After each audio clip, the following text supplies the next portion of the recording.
تم نے خدا کو پہچانا مگر اس کی مغفرت کا حق ادا نہ کیا۔ تم نے قرآن مجید پڑھا مگر اس پر عمل نہ کیا۔ تم نے رسول صلی اللہ علیہ وسلم سے محبت کا دعویٰ کیا مگر ان کی سنت پر عمل نہ کیا۔ تم نے عداوت شیطان کا دعویٰ کیا مگر اس کی مخالفت نہ کی۔ تم نے جنت کو چاہا مگر اس میں داخلے والے اعمال نہ کیے۔ تم نے جہنم سے پناہ مانگی مگر خود اپنے نفس کو اس میں ڈال دیا۔ تم نے موت کو حق جانا مگر اس کے لیے تیاری نہ کی۔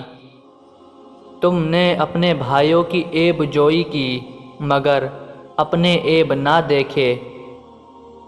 تم نے اللہ تعالیٰ کی نعمتیں کھائی مگر اس کا شکریہ ادا نہ کیا۔ تم نے مردوں کو دفنایا مگر ان سے عبرت حاصل نہ کی۔